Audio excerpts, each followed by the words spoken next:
O gazeteiro está com o doutor Olímpio Souto Maior. Ele é do Ministério Público do Paraná. E o nosso contato e a nossa conversa com o doutor Olímpio é por conta dos 30 anos da criação do Estatuto da Criança e do Adolescente, o ECA. E eu estava conversando, antes de começar a gravação com o doutor Olímpio, eu cheguei em Curitiba em 1985. Logo em seguida, tive o prazer, a honra, a satisfação de conhecê-lo. E eu sou testemunha ocular que naquela época já o doutor Olímpio fazia uma corrida em alta velocidade para criar o ECA.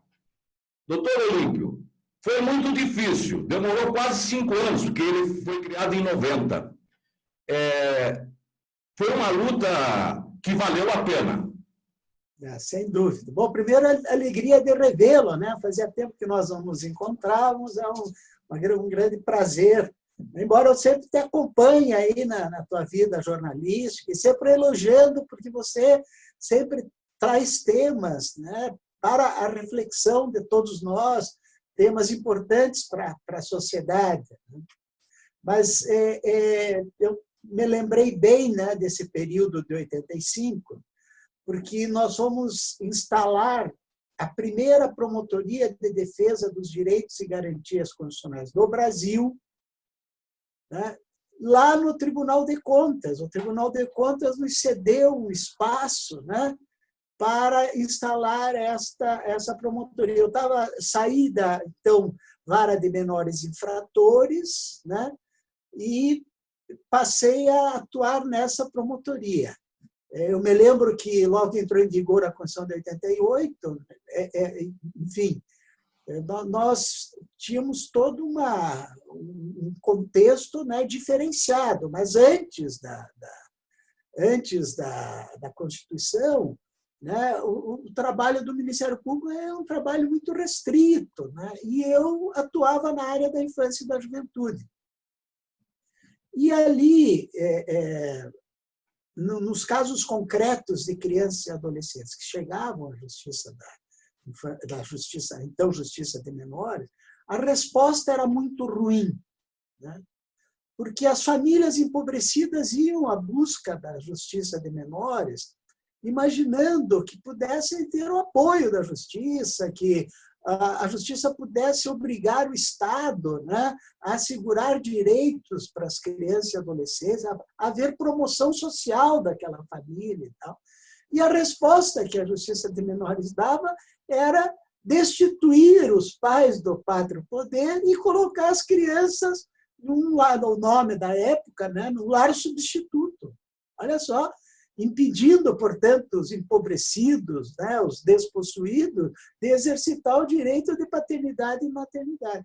Por outro lado, no que dizia respeito à prática de ato infracional, né, aquela conduta prevista na lei como crime ou contravenção, a resposta era pior ainda, porque só tínhamos 2 medidas, né, aplicáveis à época, diante da falta de estrutura, né, que era advertir e internar.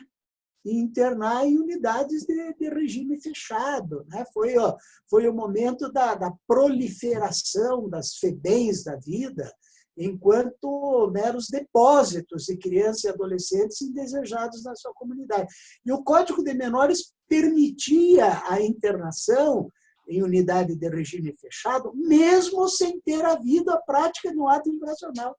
Olha só que situação. Internação, mas sim isolamento do adolescente. Exatamente. Ao invés de se resgatar esse adolescente, né, que praticou um ato antissocial para a vida social, você simplesmente entregava definitivamente para esses espaços, né, de promiscuidade, de violência física, de violência sexual, enfim, de violência psicológica, né? Então, na época, né, nós nos insurgíamos, né? Nós experimentávamos a angústia da impotência de uma legislação que não previa os direitos da população infanto-juvenil.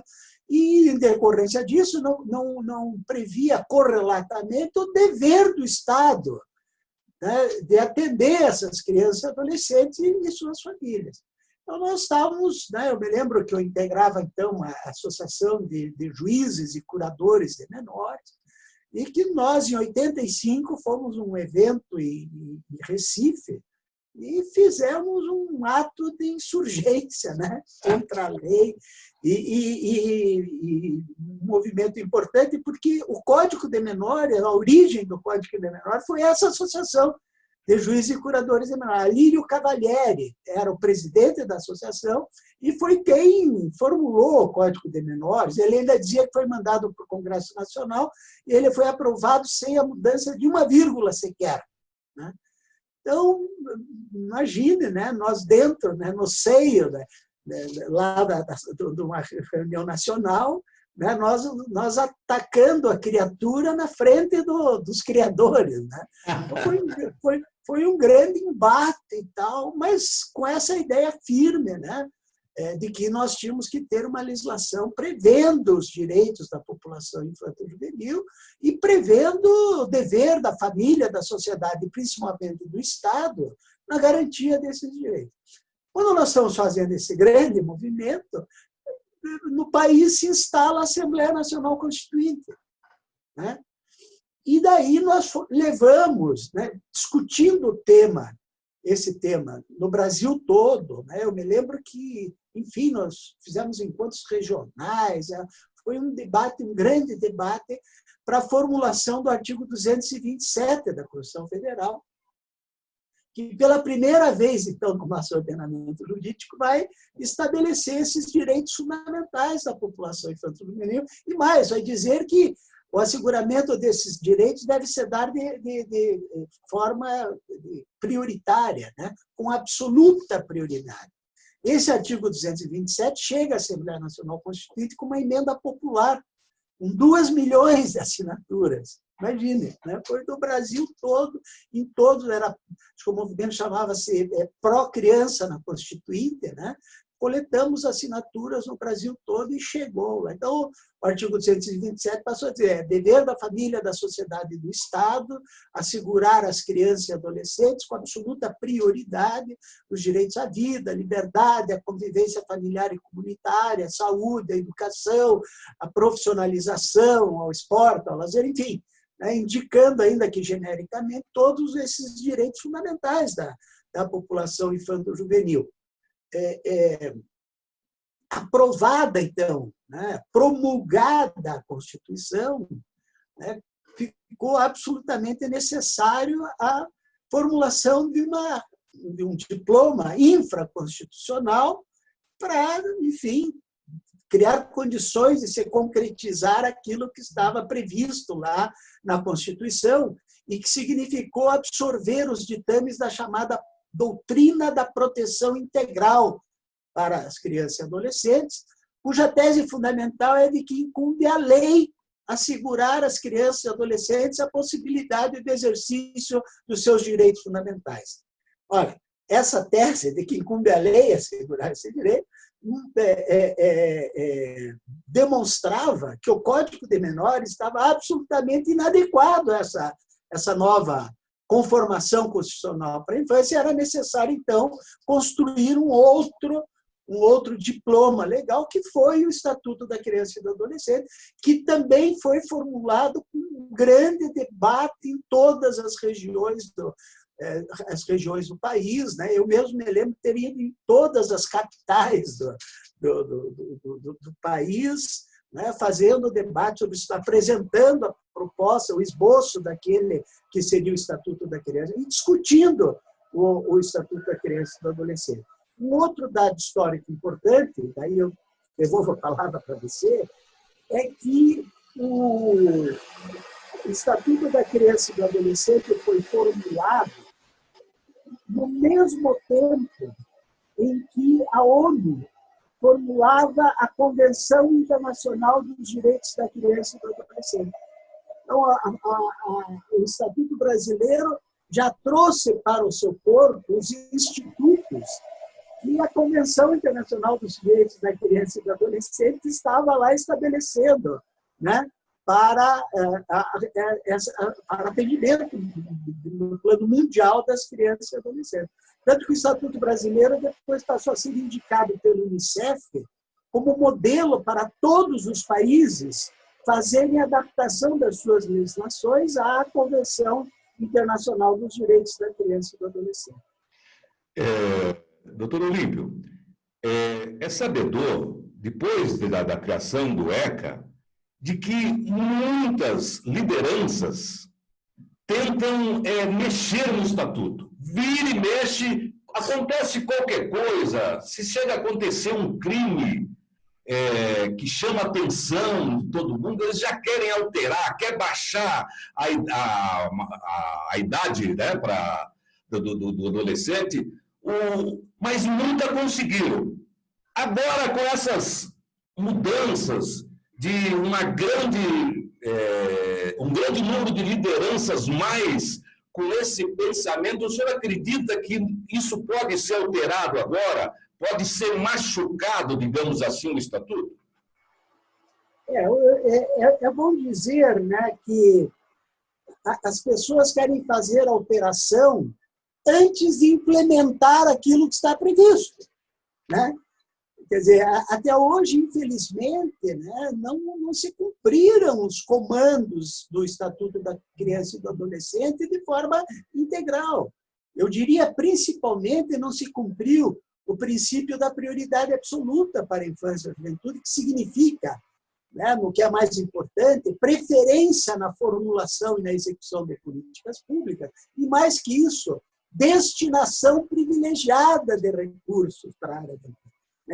Eu costumo dizer que lugar de criança é na família, né, que é a principal agência de socialização do ser humano, é o espaço adequado para o desenvolvimento sadio das crianças e adolescentes. Que lugar de criança é na escola, né, diz o texto constitucional que o sistema educacional é o espaço para o desenvolvimento pessoal, de capacitação ao trabalho e de preparo para o futuro exercício da cidadania. E nós passamos aqui no Paraná a dizer que lugar de criança é também nos orçamentos públicos, né? De que de nada vale o melhor dos discursos para a infância e a juventude, e todos fazem esse discurso, né? Que o futuro do país depende do investimento nas crianças e adolescentes.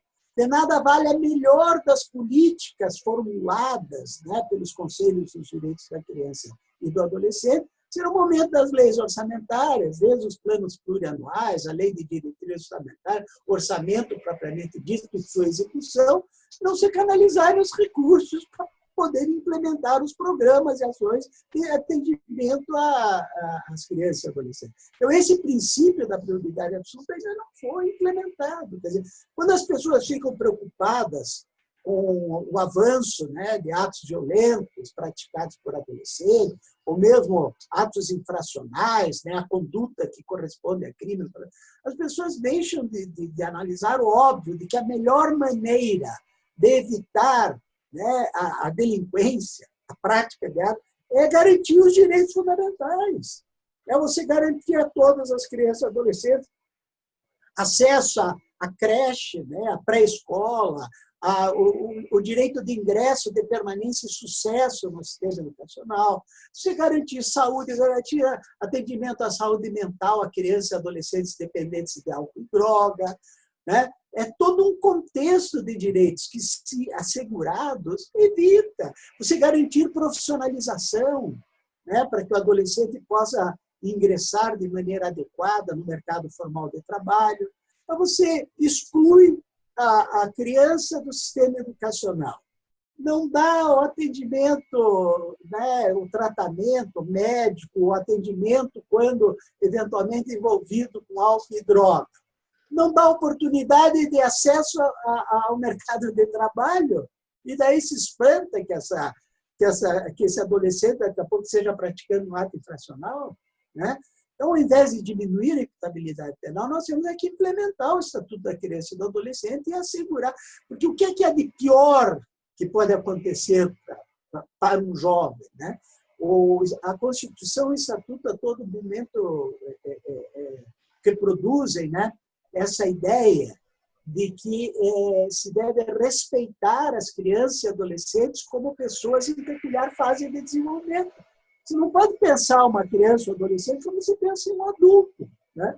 E certamente não haveria nada pior que você pegar uma pessoa de 16 ou de 14, tem gente que pede diminuição para 14 anos, pegar uma pessoa, né, nesse período de formação, né, nesse período peculiar de desenvolvimento, e dizer assim, olha, agora você vai completar a tua formação no sistema penitenciário brasileiro. Né? Como é que se pode imaginar que dentro do sistema penitenciário alguém possa ter uma formação adequada, socialmente adequada, sadia? Né? Então, quando se diz assim, vamos diminuir a imputabilidade penal, você está dizendo assim, não, vamos pegar todos esses que praticaram ato infracional e vamos entregá-lo definitivamente para a criminalidade. Porque lá no sistema educacional, no sistema penitenciário, para além das violências, aquilo da física e violência, né? Violência física, psicológica, enfim, é quase certo que daqui a pouco esse adolescente que ingressa no sistema vai estar integrando facções criminosas, que são as facções criminosas que comandam o sistema. Né? E um adolescente que é inserido no sistema precisa de proteção que vai ser dado por uma facção criminosa que vai fazer com que ele, o resto da vida, esteja vinculado, né, a esses grupos criminosos. Não tem sentido nenhum. Né? Não tem.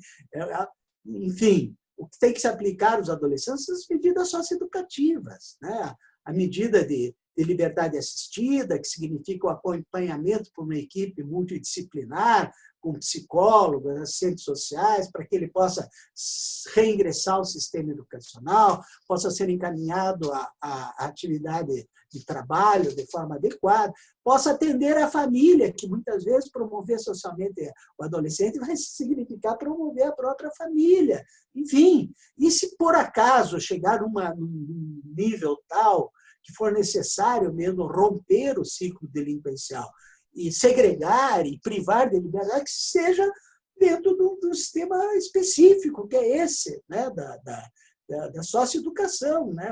Porque as pessoas dizem assim, o adolescente pratica o ato infracional e nada acontece com ele. Né? A polícia está de mãos atadas, e não é verdadeiro esse discurso, porque o Estatuto da Criança e do Adolescente prevê como obrigatória, né, a resposta da Justiça da Infância e da Juventude ao adolescente que pratica um ato infracional. Todo adolescente que pratica um ato previsto como crime ou contravenção tem que responder, sim. Tem que ser responsabilizado perante a Justiça da Infância e da Juventude. Né? A polícia tem o dever de fazer a apreensão desse adolescente e a Justiça da Infância e da Juventude de fazer um julgamento e, quando comprovada a prática do ato infracional, a aplicação de uma medida socioeducativa. Só que essa medida socioeducativa tem o objetivo de resgatar esse adolescente, de resgatar de permitir que ele construa um projeto de vida que seja diverso da criminalidade.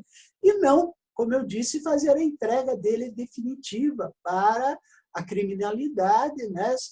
Se ficar um período lá no sistema penitenciário brasileiro, que todo mundo conhece, né, como espaço de tragédia, como espaço de piora do ser humano. Quer dizer, um adolescente vai sair do sistema penitenciário um cidadão de pior categoria de quando entrou, né? Ainda mais violento, ainda mais, né, revoltado com a sociedade e, como eu disse, muitas vezes já fazendo parte de um grupo criminoso. Porque muitos têm um discurso de que o ECA é um passar de mão na cabeça. Isso não é. Mas para a gente fechar a nossa conversa, doutor Olímpio,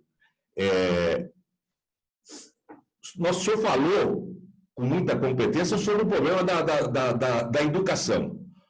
Ultimamente, o Brasil vem sofrendo no setor educacional derrotas e derrotas pela incompetência que está se cuidando a área específica. E o último agora que vai assumir o Ministério da Educação, e seria interessante ouvir o senhor, de que a criança aprende pela dor. Nós estamos no terceiro milênio e tem gente ainda querendo trazer aquela régua que a professora batia no bumbum dos alunos. O que o senhor poderia... como é que o senhor viu isso? Primeiro, né, é lamentar, né, o momento histórico, né, da realidade brasileira. Nós estamos tendo uma pandemia sanitária, né, com a Covid e tal, e temos uma pandemia política. Né? Quer dizer, nós temos um presidente da República que disse que o Estatuto da Criança e do Adolescente deveria ser jogado na latrina. Nós temos um presidente da República que enaltece torturadores, que homenageia o Ustra, né, que é o pior de todos os torturadores da história, que levava os filhos a assistirem os pais sendo torturados por ele. Né? Um presidente da República, isso me causou, né, uma perplexidade, uma indignação, que, num caso concreto, lá na Câmara dos Deputados, houve uma denúncia, né, de que na periferia de Salvador tinha um grupo de extermínio que estava matando adolescentes a paga de R$50. Né? E todo mundo horrorizado com a existência desse grupo de extermínio. O presidente vai lá, pega o microfone para dizer que aquele grupo de extermínio seria bem-vindo no Rio de Janeiro. Porque enquanto não houvesse diminuição da imputabilidade penal, enquanto não houvesse pena de morte, né? Quer dizer, então, olha que acontece, que o presidente tentou extinguir o Conselho Nacional dos Direitos da Criança e do Adolescente, foi impedido pela justiça. Então, nós vivemos num mundo, né, de retrocesso no processo civilizatório e de retrocesso no tema da infância e da juventude, e tantos outros. Né? É uma coisa inacreditável. Agora, semana passada, o presidente, em plena pandemia, né, vetou artigos que previa o direito de acesso à água potável, direito de acesso à alimentação, de equipamentos de proteção, né, de acesso a leitos para as comunidades indígenas e os povos. É possível imaginar que, num contexto como esse, né, o presidente da República vai vetar a previsão de se socorrer essas populações especialmente vulneráveis. Né? Então, é um quadro, né, de barbárie, né, que atinge também a infância e a juventude. Agora, ter um ministro da Educação que diz que tem que voltar com a vara de marmelo, que tem que agredir as crianças, que é um desrespeito, né? Essa mas eu apanhava, não sei o quê. Essas são marcas que ficam, né? E que antes se aceitava pela ignorância das pessoas, né? Como se aceitava que o marido batesse na mulher, como se aceitava um monte de absurdos, né? De equívocos. Né? Agora, você, nesse momento, aliás, ele diz também, esse ministro da Educação, que a mulher tem que se submeter às ordens do marido dentro de casa. Quer dizer, então, né, nós vivemos, eu espero, nós estamos para votar agora o Fundeb, né, que é o Fundo para o Desenvolvimento da Educação, que é fundamental para garantir, né, o mínimo que hoje se oferece para o sistema educacional, mas é um quadro muito ruim e ao invés de avançarmos, né, eu sou daqueles que acho, eu defendo a escola com partido, né, a escola que tome partido a favor da democracia, da justiça social, a escola que discuta temas como a igualdade de gênero, né? que discuta a questão do enfrentamento à violência contra a mulher ou contra a população LGBTI, ou que esclareça quanto à importância histórica, né, dos negros, dos afrodescendentes aqui no Brasil, que avance no sentido de ações afirmativas para promover a igualdade racial, quer dizer, uma escola que cumpra com esse papel que eu fiz referência, que é de preparar a pessoa para o futuro exercício da cidadania. Né? Agora, você coloca alguém com uma mentalidade retrógrada, ultrapassada, né? para assumir um ministério tão importante. E o interessante é assim, dá a impressão que antes de escolher algum representante, né, para o governo federal, você vai atrás da biografia para ver se tem alguma coisa absurda lá. Esse aqui tem um problema, vários problemas muito sérios, tem posições... Então, vamos escolher para estar... Né? E você vê o funcionamento dos órgãos hoje, né, federais, é uma coisa terrível. Né? Os funcionários de carreira impedidos de cumprir com a função institucional própria do órgão que ocupam. Quer dizer, é a FUNAI que não pode atender os índios, é o INCRA que não pode fazer regularização fundiária. O né? IBAMA, lá na O Amazônia. IBAMA, né, que não pode fazer a preservação do meio ambiente. Eu tenho contato com enfim, os funcionários públicos dessas áreas, né? Eles têm que falar em off, porque se eles falam publicamente, fazem qualquer crítica contra eles, eles são transferidos lá não sei para onde. Né? Eles são perseguidos dentro da... Então, o momento é muito ruim, né? E você disse algo fundamental. Hoje, o sistema educacional é a pedra de toque. Acho que é o Mandela que diz, que o Paulo Freire, que a educação não muda a sociedade. Né? A educação muda as pessoas que vão mudar a sociedade. Né? A importância desse sistema educacional crítico, né? que reflita sobre a realidade em que vive e tal.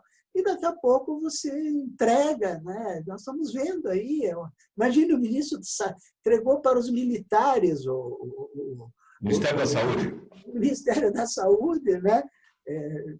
Então, é um momento muito... Mas nós vamos passar. Né? Nesse contexto, nós não podemos desistir. Né? Nós temos que resistir, porque isso vai passar e a gente vai retomar o nosso processo civilizatório, sempre garantindo os direitos das crianças e adolescentes.